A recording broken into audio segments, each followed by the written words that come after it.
నమస్తే మిత్రులారా, నేను మీ శ్రీనివాస్ చౌహాన్ అడ్వకేట్. మిత్రులారా, పార్టీషన్ కేసులో ప్రిలిమినరీ డిగ్రీ వచ్చిన తర్వాత ఆ డిగ్రీని ఆధారంగా చేసుకొని వాటాల విభజన చేయడం కానీ, లేకపోతే నాకు వాటా వచ్చేసిందని అమ్మకాలు కొనుగోలు చేయడం కానీ చేయవచ్చా?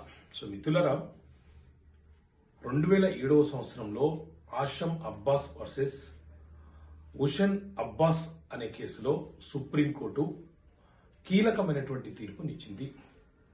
సాధారణంగా ఎవరైనా ఆస్తి బాగా పంపిణీ వాటా కోరుతూ న్యాయస్థానంలో పార్టీషన్ కేసు వేసిన సందర్భాలలో ఆ కేసులో న్యాయస్థానము మొదట ఒక ప్రిలిమినరీ డిగ్రీ, ప్రాథమికమైనటువంటి డిగ్రీని ఇస్తుంది.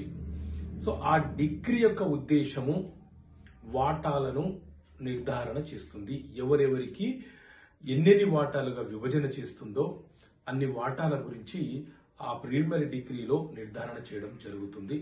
ఈ ప్రిలిమినరీ డిగ్రీ వచ్చిన తర్వాత మనకు ఆ వాటాల మీద హక్కులు వస్తాయా, ఆ వాటాలను మనం అమ్ముకోవచ్చా, ఆ వాటాలను మనం బాగా పంపిణీ చేసుకోవచ్చా అని అంటే అలా చేసుకోవడానికి వీలుండదు.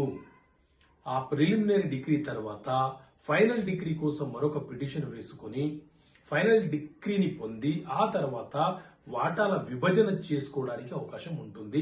ఆ తర్వాతనే మనము ఎక్స్క్యూషన్ పిటిషన్ అంటే వచ్చిన డిగ్రీని అమలుపరచమని న్యాయస్థానానికి కోరే అవకాశం ఉంటుంది.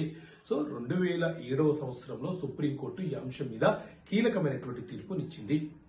సో ఇలా ఆయా సందర్భాలలో ఆయా రాష్ట్రాల హైకోర్టులు, సుప్రీంకోర్టులు ఇచ్చే కీలకమైనటువంటి తీర్పులు ప్రతి నెల మీకు అందించే ప్రయత్నం చేస్తాము.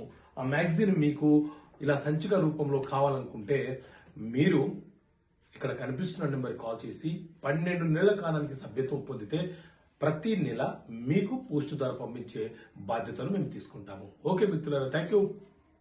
జై హింద్.